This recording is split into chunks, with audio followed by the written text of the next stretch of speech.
아프리카나 라틴 아메리카의 이 복음을 선포하는 선교사님들의 보고에 의하면 그 지역의 개종한 기독교인들의 그런 믿음과 신앙이 상당히 혼합주의적이다는 것을 많이 그 선교사님들의 그런 보고를 통해서 보게 되는데요. 아침에는 하나님께 예배하고 또 주일학교도 참석을 하고, 그러다가 자녀들이 아프면 오후에는 그 마을에 거주하는 주술사, 위치닥터한테 가서 주술로서 병을 고치려고 하는 그런 아주 혼합주의적인 그러한 모습들을 많이 보게 된다고 합니다. 한국도 예외는 아니라고 생각합니다. 한국도 역사적으로 유교와 불교, 샤머니즘의 영향을 많이 받기 때문에 평상시 때는 그냥 정상적인 그런 기독교인으로 보이는데 막상 어려운 일이 닥치면 그 사람의 그 심정 안에 있는 어떤 본질이, 중심이 드러나는 경우가 있는 것이죠. 어려울 때 남편의 어떤 직장 문제라든가 또는 건강에 어떤 위협을 받을 때, 자녀들의 대입 그런 시험이라든가 어떤 관계상의 어려움이 있을 때, 사업의 어려움이 있을 때 적지 않은 기독교인들이 절을 찾고 또는 점치는 데 가서 사주팔자나 또 미래를 또 점쟁이한테 물어보는 이런 어떤 그 혼합주의적인 그러한 모습들을 우리가 많이 직간접적으로 경험하게 됩니다. 좀 너무나 안타까운 것은 예전에는 이러한 일들이 우리에게 놀라운 일로 보여졌는데 요즘은 이러한 일들이 그렇게 놀라운 일도 아닐 정도로 주변에서 많이 일어나고 있다는 것을 보게 되는 것이죠. 우리의 신앙이 하나님께 초점을 맞추고 또 성경의 기초에서 예수님의 유일성을 우리가 인정을 하고, 그리고 눈에 보이는 세상이 아니라 오는 세상에 대한 소망을 갖고 우리가 그렇게 살아야 되는데, 상황에 따라서, 환경에 따라서 또 주어지는 어떤 여건 속에서 너무나 쉽게 우리의 믿음과 신앙이 희석화되고 섞여버리고 혼합이 되어서 본질을 잃어버리는 경우가 너무나 많이 있는 것을 보게 됩니다. 오늘 본문을 통해서 우리가 다시 한번 하나님이 우리에게 주신, 하나님이 선물로 우리에게 주신 믿음을 우리가 다시 한번 돌아보고 확고히 해야 되는데요. 성경에서 말하는 믿음은 뒤를 돌아보는 믿음인 성경적인 믿음이 아닙니다. 쟁기를 가지고 밭을 갈면서 자꾸만 뒤를 돌아보는 것, 성경적이지 않다는 것이죠. 그리고 환경과 우리의 어떤 그 처한 여건, 우리가 그거를 극복을 하고 우리가 부딪혀 살고 있는 이 세상을 이기며 살아야 되는 것이 성경적인 믿음인데, 환경과 여건, 우리의 처지에 맞춰서 타협을 하거나 또는 혼합적인 그러한 믿음을 갖는 것은 옳지 않다는 것을 또한 보게 됩니다. 히브리서 기자가 이 당시에 박해와 순교의 그러한 두려움과 공포 속에 떨고 있던 로마의 기독교인들에게 믿음에 대해서 설명을 합니다. 이러한 상황에서 좀 더 실질적이고 또 실천적으로 어떻게 살아야 된다, 이런 걸 얘기하는 것이 아니라 믿음을 강조하는 것이죠. 결국 기독교인들이, 신앙인들이 이 땅을 어떻게 사느냐는 믿음에 달려 있다고 저는 확신을 합니다. 여러분들의 믿음의 성격과 또 어떠한 종류의 믿음을 갖고 있는지에 대해서, 또 어느 정도 수준의 믿음을 갖고 있는지에 대해서 저와 여러분들의 인생은 결정이 되는 것이죠. 결국 믿음이 없이는 아무것도 할 수 없는 세상 속에 우리가 살고 있습니다. 그래서 우리가 믿음을 분명하게 우리가 확인하고 또 성경적인 믿음을 우리가 지켜야 되고, 하나님이 원하시는 믿음을 우리가 가질 수 있도록 노력을 해야 되는 것이죠. 오늘 히브리서 기자가 이 로마의 기독교인들에게 믿음에 대해서 특별히 세 가지 측면에서 강조를 합니다. 믿음의 방향이 어디를 향해야 될 것인가, 그리고 믿음의 성격, 믿음은 도대체 어떠한 특징이 나타나야 될 것인가, 마지막으로 믿음의 궁극적인 대상, 우리는 과연 누구를 바라보고 믿어야 될 것인가, 이 세 가지 측면을 강조를 합니다.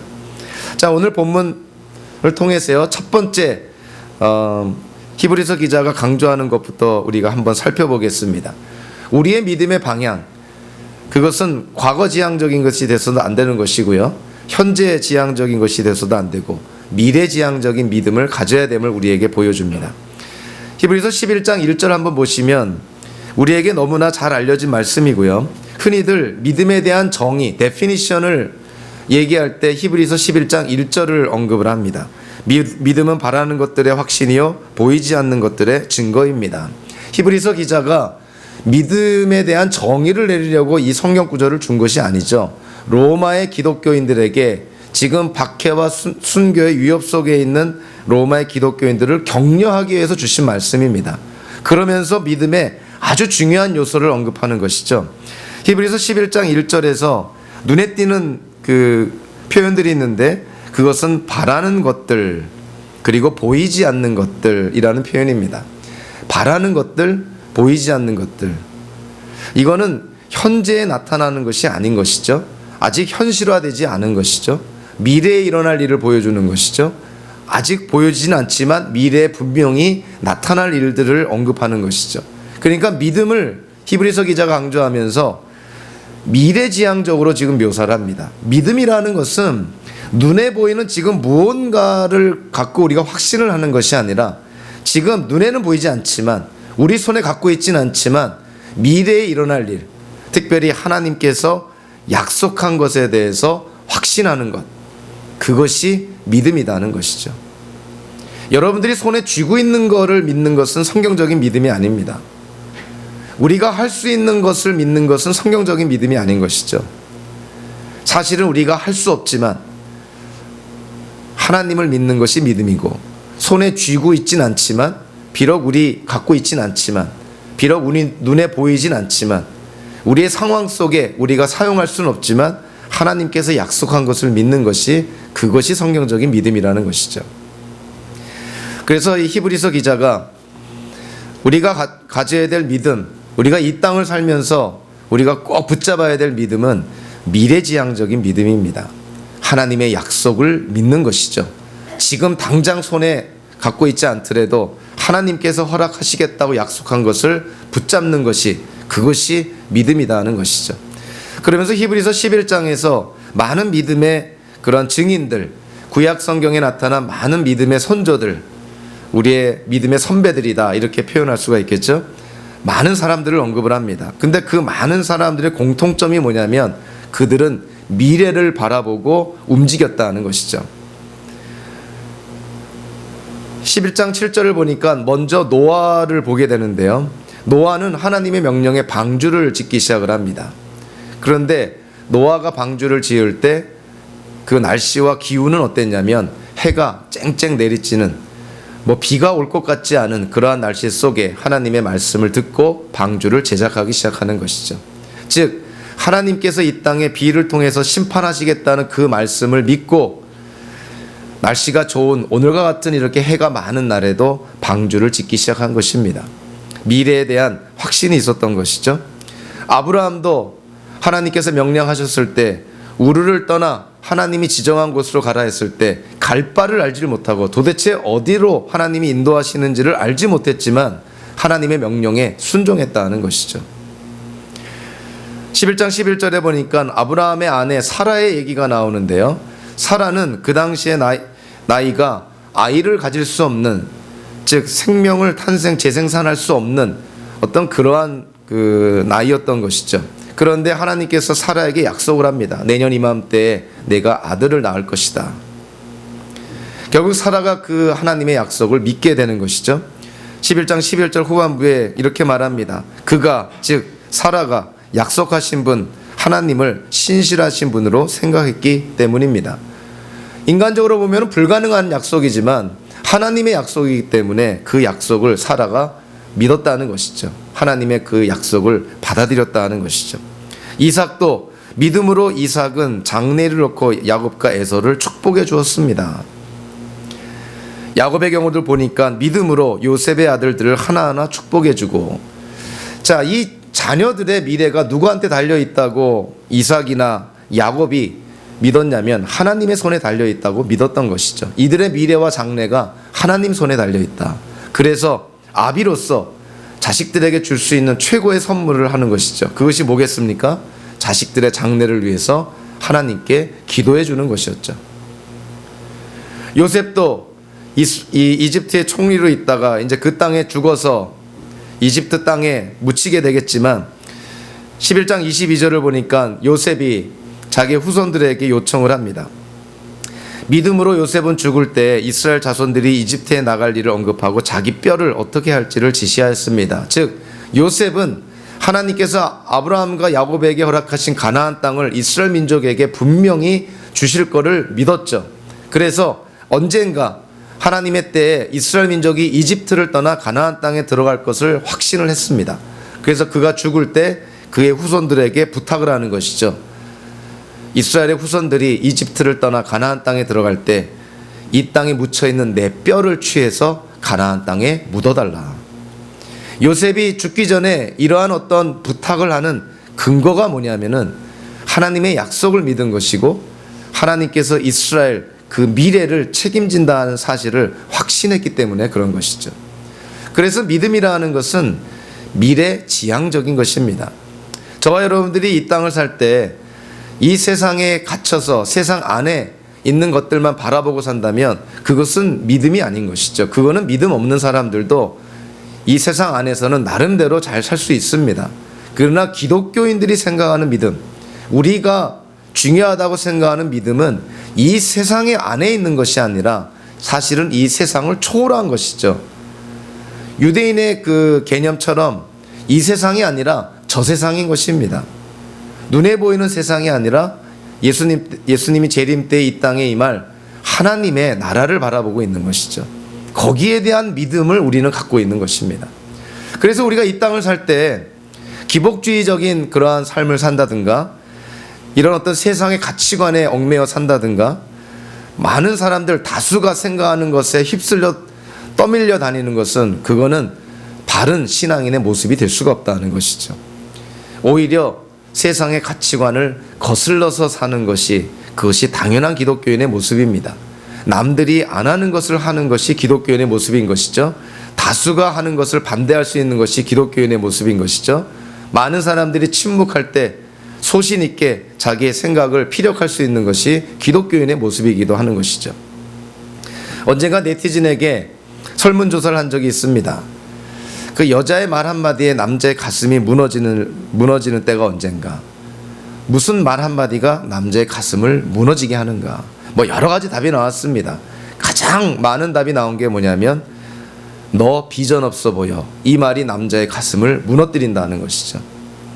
자기 여자친구로부터 또는 주변 사람들로부터 비전 없어 보인다. 즉 미래가 없어 보인다. 네 앞날이 뭐 뻔하다. 그것처럼 남자의 가슴을 무너뜨리는 비수 같은 그런 말이 없다는 것이죠. 세상 사람들도 비전이 없고 미래가 없어 보이는 사람들을 하찮게 봅니다.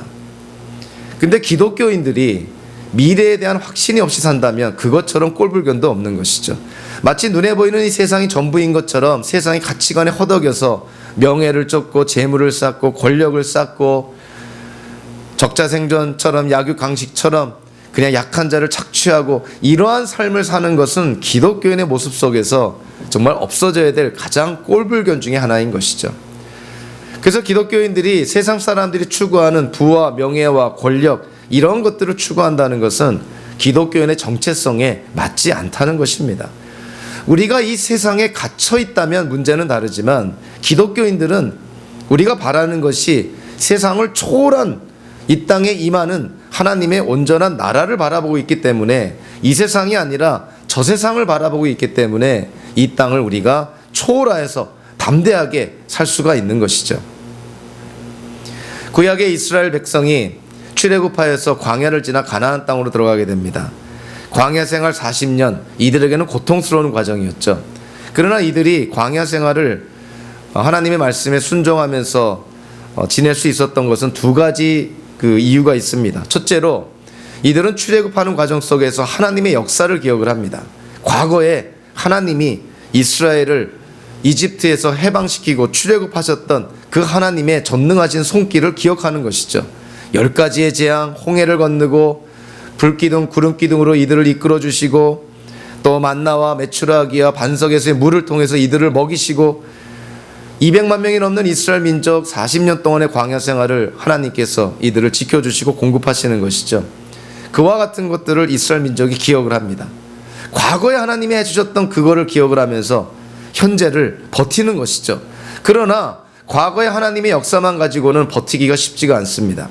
만약에 미래에 대한 소망이 없다면 현재를 극복하기가 쉽지가 않은 것이죠. 이스라엘 민족에게는 분명한 미래에 대한 소망이 있습니다. 그 소망은 다름 아닌 하나님의 약속이었던 것이죠. 아브라함과 야곱에게 약속했던 가나안 땅, 내 후손, 아브라함에게 특별히 4대 후에 내 후손이 이 땅에 올 것이다. 하나님이 약속하신 그 가나안 땅, 그 가나안 땅에 대한 이스라엘 민족이 소망이 있었기 때문에, 그 미래에 대한 믿음이 있었기 때문에 광야 생활이라는 그 어려운 고난의 과정을 극복하고 이겨낼 수가 있는 것이죠. 이 당시에 로마의 기독교인들도 마찬가지입니다. 이미 네로 황제 이전에 글라우디오 황제 때 유대인들, 기독교인들은 박해를 받습니다. 그 박해를 극복을 하는 것이죠. 그리고 하나님께서 약속하신 구원과 영생의 그런 소망이 있으니 지금 네로 황제 밑에서 박해와 순교의 위협 속에서도 믿음을 지켜나갈 수 있다는 것입니다. 현대를 사는 우리 기독교인들도 마찬가지죠. 예수님께서 이 땅에 오셨을 때, 예수님의 초림 때 십자가 사건을 통해서 우리의 죄 문제가 해결이 되고 구원과 영생을 하나님이 우리에게 약속해 주십니다. 그 예수님이 이 땅에 다시 오실 때, 예수님의 재림 때 우리에게 약속하신 구원과 영생이 현실화되는 것이고 구원의 완성을 우리가 보게 되는 것이죠. 예수님의 초림과 재림 사이를 우리가 말세라 그럽니다. 저와 여러분들이 그 말세에 살고 있는 것이죠. 우리의 인생 속에 이정표와 같은 사건들이 있습니다. 신앙생활하면서 기독교인으로 살면서 정말 하나님의 역사가 아니면 일어날 수 없는, 정말 잊어버릴 수 없는 이정표와 같은 사건들, 그 사건들이 우리를 사실은 디딤목 역할을 하는 것이죠. 과거에 우리의 인생 속에 역사했던 하나님이 지금도 역사할 것이고 앞으로도 역사할 거라는 확신 때문에 우리는 버티는 것이죠. 그런데 그것만으로 충분하지 않습니다.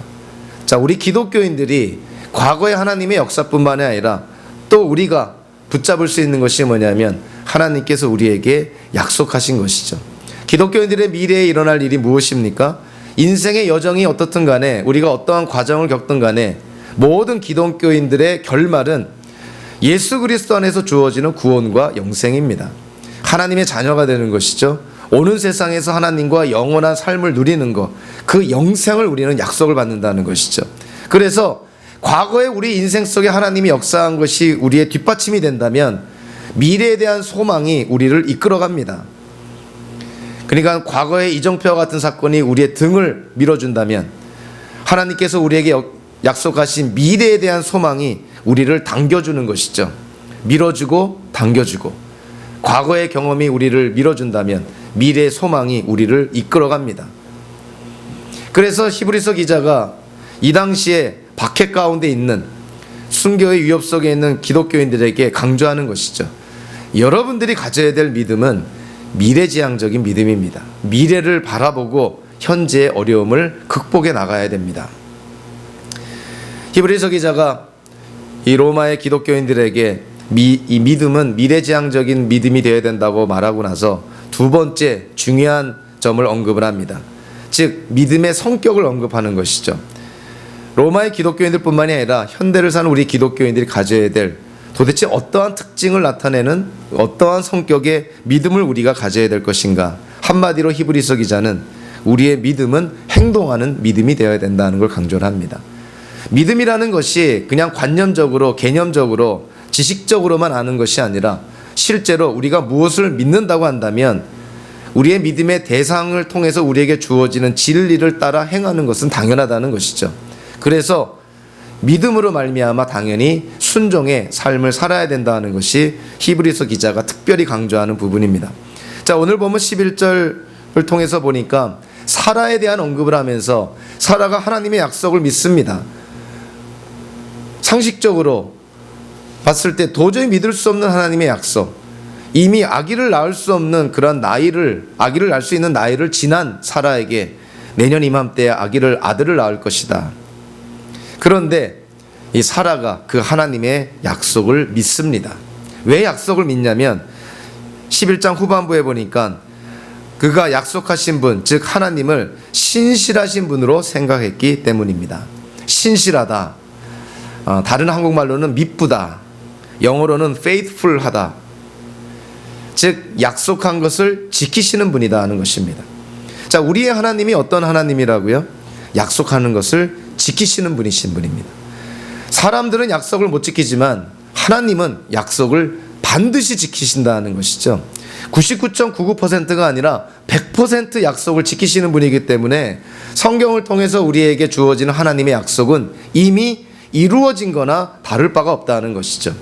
그래서 적지 않은 경우에 미래에 일어날 일들도 마치 이루어졌다는 측면에서 과거 시제를 쓰는 경우가 많이 있습니다. 그만큼 하나님의 약속은 100% 보장됐다는 것이죠. 사라가 하나님의 그 약속을 믿습니다.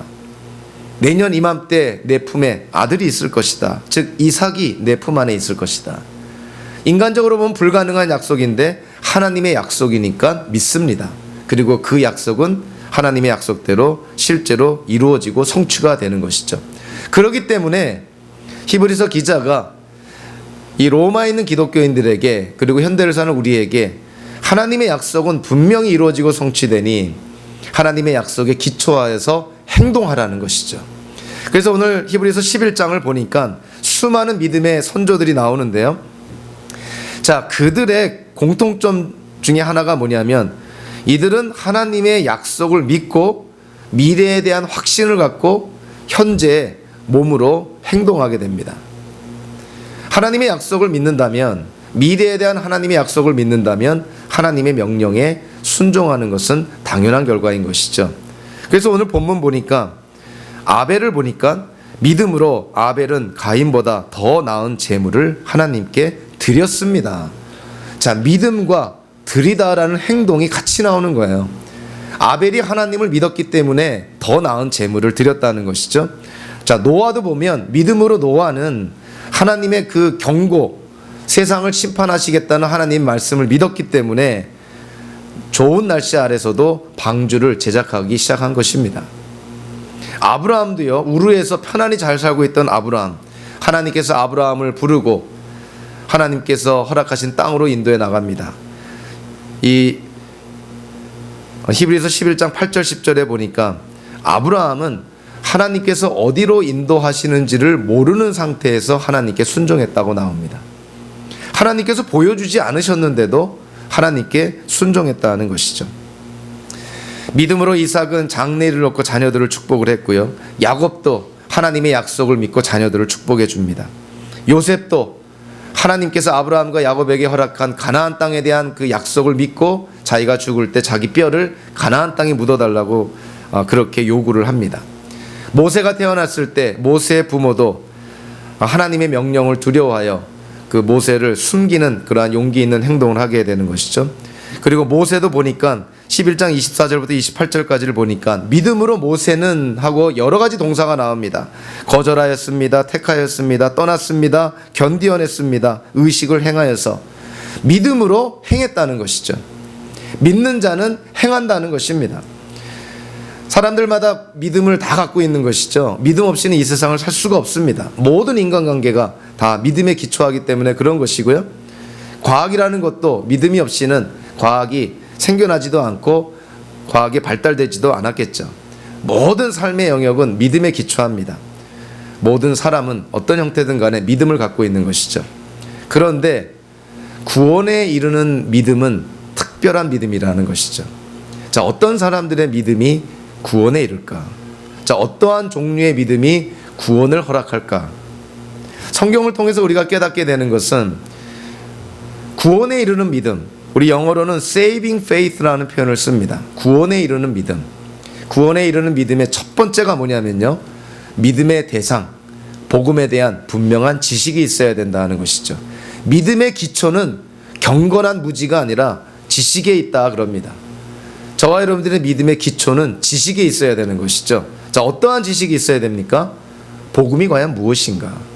우리는 왜 복음을 필요로 하는가? 복음의 중심이 되고 실제로 복음 그 자체이신 우리의 믿음의 대상이 되시는 예수님은 과연 누구시고 무슨 일을 하셨나? 성경에서 과연 예수님을 어떻게 묘사하고 있나? 이와 같은 지식적인 부분이 있어야 된다는 것이죠. 이런 믿음의 대상에 대해서 복음에 대한 지식이 없이 무조건 믿습니다고 한다고 해서 구원을 허락하는 것이 아니라는 것입니다.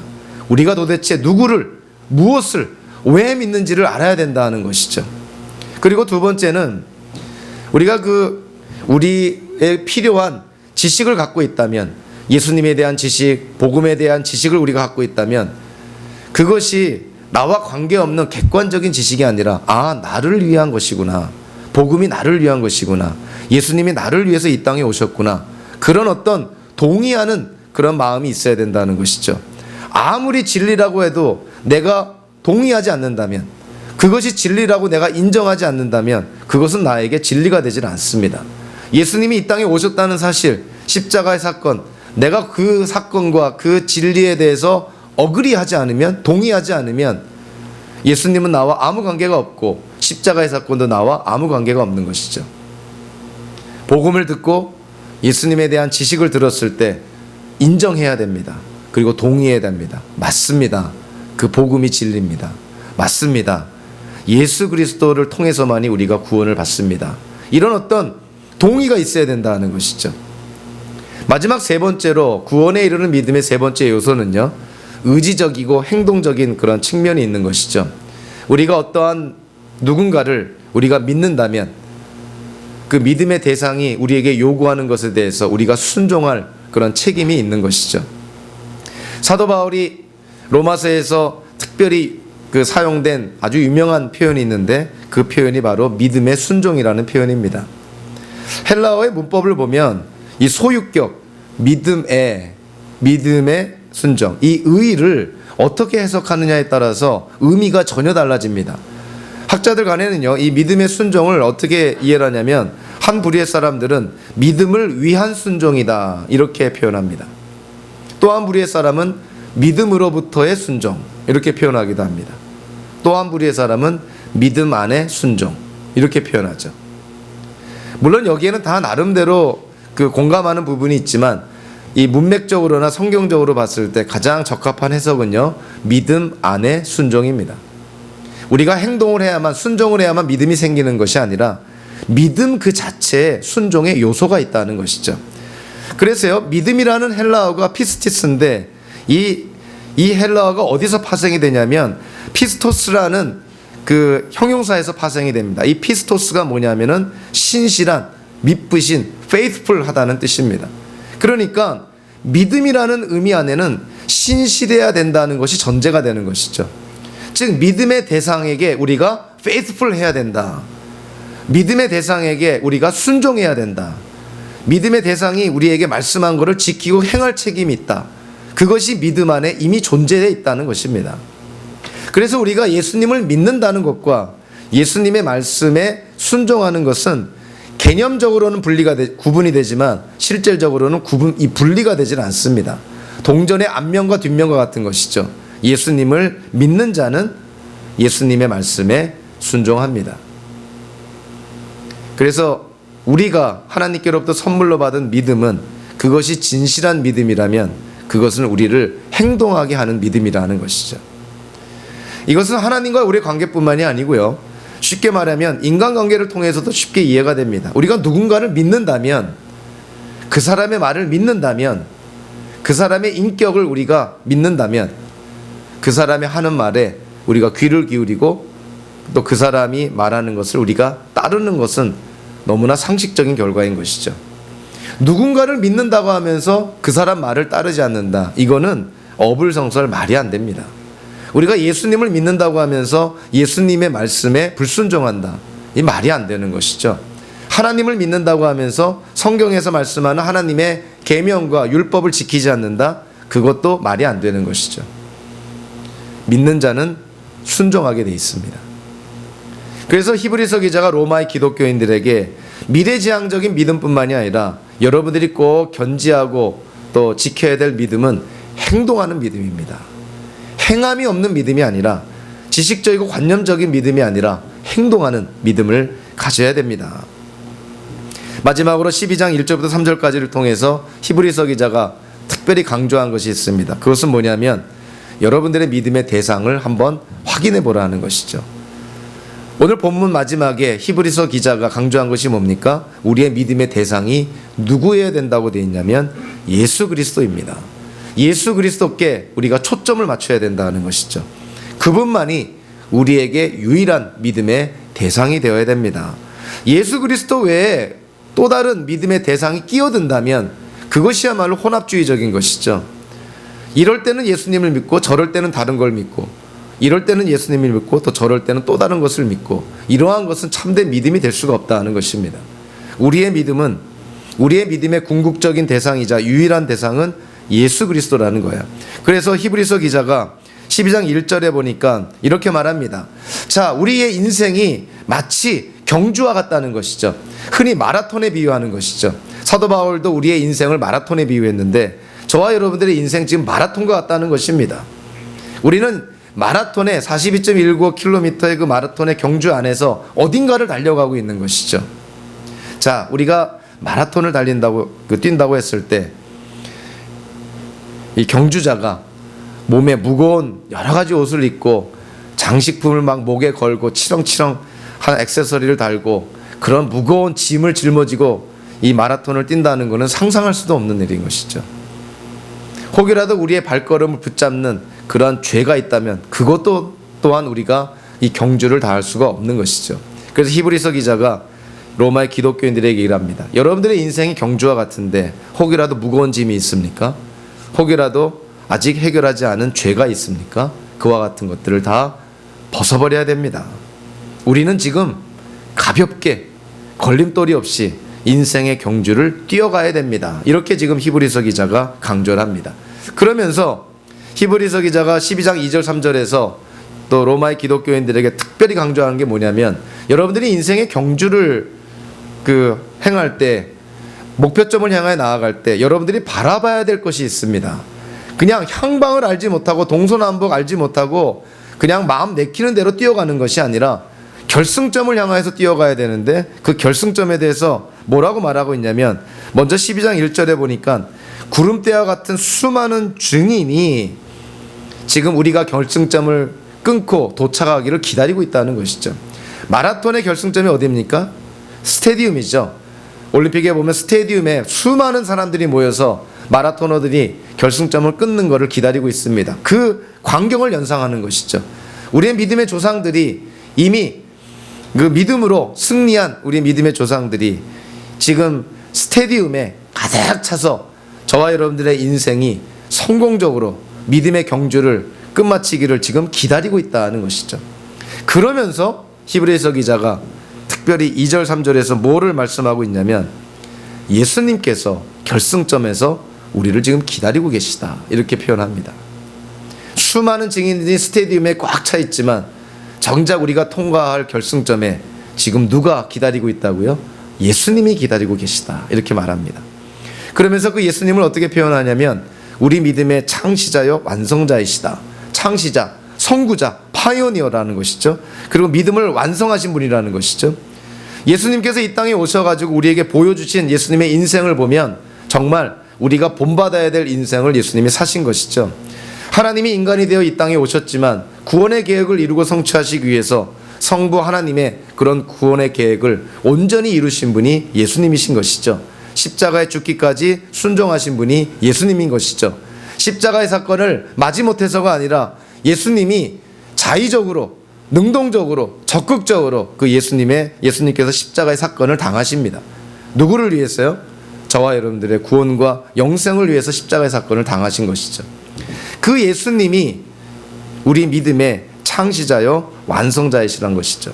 그래서 우리의 믿음의 롤모델이 누구라는 겁니까? 예수님이라는 것입니다.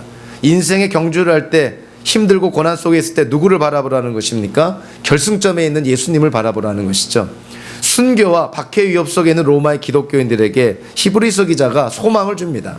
여러분들이 인생을 마쳤을 때 그 인생의 결승점을 힘차게 통과할 때 거기에 누가 계시다고요? 예수님께서 계십니다. 그 예수님을 바라보면서 지금 인생의 경주를 마쳐야 됩니다. 지금 고난을 극복해 나가야 됩니다. 제가 한국에 있을 때 영천에 있는 삼성한학교에서 장교 훈련을 받은 적이 있는데요. 한 4개월 장교 훈련을 받았습니다. 그 훈련 가운데 가장 힘든 것이 뭐냐면 맨 마지막 과정입니다. 가장 그 힘들면서 맨 마지막 그 훈련 과정에 아주 정점을 찍는 것이 뭐냐면 4박 5일 동안 행군하는 것인데 4박 5일 동안 100km 즉 60마일 이상을 행군하는데요. 밤에 행군하고 아침에 자고 오후에는 교육을 받고 이러한 일정으로 4박 5일 동안 이 60마일 이상을 행군을 합니다. 뭐 처음에는 뭐 모두 다 힘있게 출발하지만 이틀 3일 지나면서 낙오자들이 속출하게 되는 것이죠. 이런저런 그 생각지 못했던 일들 때문에 많은 사람들이 낙오를 하게 됩니다. 뭐 낙오했다 그래가지고 뭐 그 훈련소에서 뭐 퇴출을 당하거나 그러진 않지만 어쨌든 많은 사람들이 낙오를 하게 됩니다. 마지막 날 됐을 때 이제 그 영천에 있는 삼상한학교로 이 귀대하는 그런 마지막 날에 저한테도 문제가 하나 생깁니다. 생각지도 못했던 것인데요. 여러분들 그 발바닥에 불이 난다는 표현을 들어보신 적 있죠? 근데 혹시 그거를 경험해 보신 적이 있나요? 발바닥에 불이 난다. 물집이 생겨서 쓰리고 또는 피부가 좀 상해서 피가 나고 그래서 아픈 그런 경험들은 있지만 외상은 전혀 없는데 발바닥에 불이 나는 경우가 있습니다. 한 60마일을 밤중에 이렇게 완전 무장해서 걷다 보니까 마지막 날에는 발바닥을 땅에 댈 수가 없을 정도로 아프더라고요. 그러니까 발바닥을 땅에 대면 이 피부가 아픈 것이 아니라 뼈가 아픕니다. 그러니까 뼈가 찌렁찌렁 쩌렁쩌렁하게 아픈 것이죠. 그러니까 이 발을 이 땅에 제대로 딛지를 못합니다. 그러니까 할 수 없이 끌고 가야 되는 것이죠. 한쪽 발을. 그게 발바닥에 불이 난다는 거더라고요. 제가 그거를 마지막 날에 경험을 했는데 여태까지 잘 걸어왔는데 마지막 날에 포기를 하려니 이게 자존심이 허락이 되지는 않습니다. 그래서 그냥 억지로 정말 온갖 힘을 다해서 발을 끌어가면서 그렇게 이제 마지막 그 행군을 하게 되는데요. 어느덧 영천 시내로 이렇게 접어들게 됩니다. 영천 시내를 통과해서 이제 삼상한학교로 들어가게 되는데 영천 시내에 들어오니까 우리 중대를 맡고 있는 훈육대장이라고 그러죠. 그 지휘관이 갑자기 저 앞에서부터 뛰어오면서 외치기 시작을 합니다. 지금 삼상한학교 정문에 그때가 새벽이었는데요. 밤 새서 걸으니까 새벽인데 삼상한학교 앞에 정문에 군악대가 우리를 위해서 지금 기다리고 있다는 것입니다. 막 그 군가를 연주하면서 기다리고 있다는 것이죠. 더 놀라운 것은 그때 삼상한학교의 이 교장인 그 당시 김진영 소장이 우리를 위해서 지금 정문에서 기다리고 있다는 거예요. 그러니까 그 말을 듣고 조금 있다가 보니까 막 저쪽에서 이제 군악대에 막 그 연주하는 소리가 막 들리게 됩니다. 막 빵빵빵빵빵 하고 막 지금 4박 5일 동안 60마일 이상을 걸은 이 훈련받은 사람들을 환영하는 그런 어떤 모습이 연상이 되는 것이죠. 거기에 이 삼상한학교에서 제일 높은 뭐 나라로 말하면 대통령과 같은 그런 교장인 김진영 소장이 거기서 딱 서서 우리를 기다리고 있다는 것입니다. 근데 참 놀라운 것은요. 그 말을 딱 듣자마자 발 아픈 것이 싹 사라집니다. 그래서 총도 이렇게 헐거하게 이렇게 메고 갔던 것을 총도 제대로 어깨에 메고 군화끈도 다시 묶고 그리고 힘차게 대열을 정비해서 이 구호에 맞춰서 팔도 어깨 높이로 쭉쭉 뻗어 올리면서 영천 시내를 이렇게 통과합니다. 놀라운 것은 발이 안 아프다는 거예요.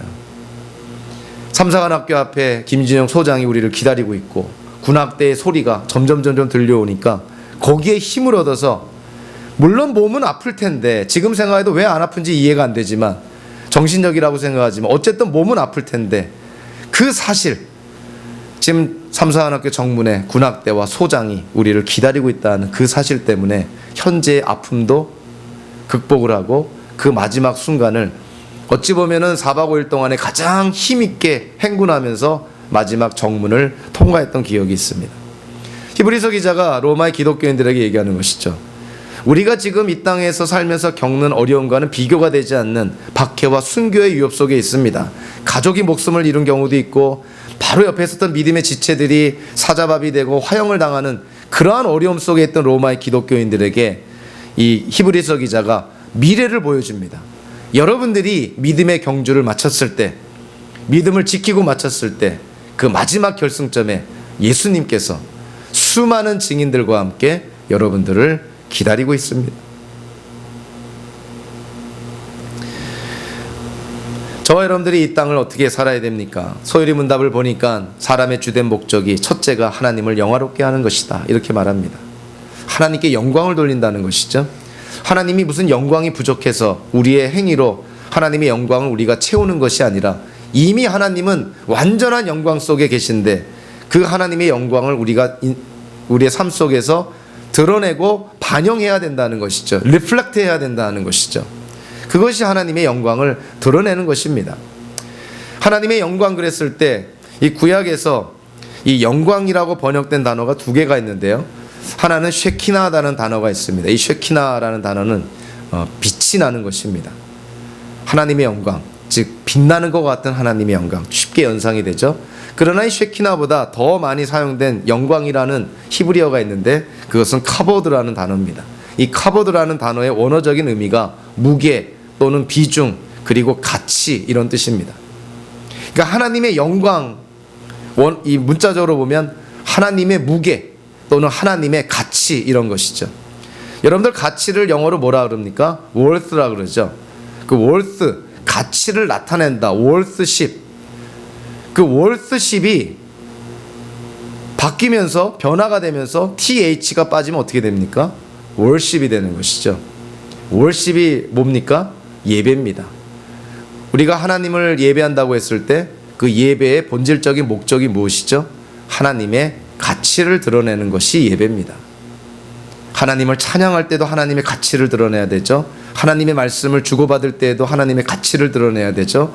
예배 모든 순서 가운데 하나님의 영광, 하나님의 가치가 드러나야 되죠. 우리는 주일에 모여서 공예배를 드리는 이런 어떤 형식의 그런 예배뿐만이 아니고 신약 성경에서는 우리의 삶 자체가 하나님 앞에 예배가 되어야 된다는 것을 분명하게 말씀을 합니다. 그러니까 저와 여러분들의 삶이 어떻게 돼야 된다고요? 우리의 삶을 통해서 누구의 가치가 드러나야 된다고요? 하나님의 가치가 드러나야 된다는 것입니다. 그것이 하나님의 영광을 반영하는 것이죠. 우리의 삶을 통해서 하나님이 영광을 받으셔야 된다는 것이죠. 우리의 삶을 통해서 하나님을 믿지 않는 자들이 하나님께 영광을 돌리게 해야 된다는 것이죠. 하나님의 가치를 드러내는 것, 그것이 우리의 삶의 주된 목적이라는 것입니다. 기독교인들이 이 땅을 살 때 궁극적인 목적이 뭡니까? 하나님의 가치를 드러내는 것입니다. 우리의 믿음의 대상이 되시는 하나님 예수님의 가치를 드러내는 것입니다. 그것이 우리가 이 땅을 살아가는 목적이라는 것이죠. 그런 어떤 기독교인들이 살아야 될 삶의 목적을 저버리고 세상의 부와 명예와 권력을 추구한다든가 세상의 어떤 다수의 의견을 따라서 세속적인 그런 생각에 빠진다는 것은 믿음과 맞지 않는 생활이라는 것이죠. 여러분들이 이 에나버에서의 생활을 지나고 나서 학교를 졸업하고 또는 직장 때문에 이런저런 한국과 미국 또 세계 어딘가에 또 퍼져서 살아갈 텐데 여러분들이 무슨 일을 하든 어떠한 전문 직종에 종사하든 어떠한 상황에 놓이든 간에 여러분들의 삶의 궁극적인 목적은 내 인생을 통해서 하나님의 가치를 드러내는 것입니다. 내가 믿는 하나님이 어떠한 분이시는지를 드러내야 된다는 것이죠. 학생일 때에도 직장생활할 때에도 나중에 나이 먹어서 은퇴한 후에도 심지어는 여가 생활을 할 때에도 하나님의 가치를 드러내는 인생이 되어야 된다는 것이죠. 히브리서 기자가 오늘 로마의 기독교인들에게 여러분들이 가져야 될 믿음은 미래지향적이 되어야 됩니다. 하나님의 약속을 믿고 의지하며 현재의 고난을 극복해 나가야 됩니다. 그리고 미래에 대한 확신이 있으니 현재를 살 때 하나님께 순종하며 행동하는 삶이 되어야 됩니다. 그리고 무엇보다도 중요한 것은 여러분들의 믿음의 초점이 예수님께 맞춰져야 됩니다. 예수님만이 우리의 유일한 구원을 가져다주는 유일한 믿음의 대상이 됨을 여러분들이 붙들어야 됩니다. 예수님만을 붙들어야 됩니다. 예수님의 유일성을 인정해야 됩니다. 예수 그리스도를 통해서만이 우리가 하나님께 나아갈 수 있음을 믿어야 됩니다. 여러분들의 믿음은 여러분들의 믿음을 한번 점검해 봤을 때 과연 미래지향적인지 행동하는 믿음인지 정말 예수님만을 믿는 믿음인지 한번 자기의 믿음을 성찰하면서 오늘 하루 2017년 남은 인생 주님께서 우리에게 주신 선물로 주신 그 믿음을 붙잡고 하나님의 영광을 가치를 드러내는 그런 성도의 삶을 사시기를 주님의 이름으로 축원합니다. 기도하겠습니다. 고마우신 하나님, 로마의 기독교인들에게만 준 말씀이 아니라 현대를 사는 우리에게도 동일한 하나님의 말씀을 접합니다. 우리가 갖고 있는 믿음이라는 것이 그저 과거에 연연하고 현재의 삶에 묶여있는 믿음이 아니라 하나님의 약속을 신뢰하며 미래를 바라보며 나아가는 믿음이 되어야 되고, 관념적이고 지식적인 믿음이 아니라 실제로 우리의 손과 발을 움직이는 행동하고 순종하는 믿음이 되어야 되고, 무엇보다도 우리의 믿음이 예수 그리스도께 초점을 맞추는 예수님의 유일성을 인정하는 믿음이 되어야 됨을 다시 한번 깨닫게 하여 주심에 감사를 드립니다. 주님께서 주신 이러한 믿음을 우리가 굳건히 하고 하나님께 대한 믿음과 신뢰를 확고히 하면서 하나님의 영광을 드러내는 모든 성도의 삶이 될 수 있도록 인도하여 주시옵소서. 예수님의 이름으로 기도하옵나이다. 아멘.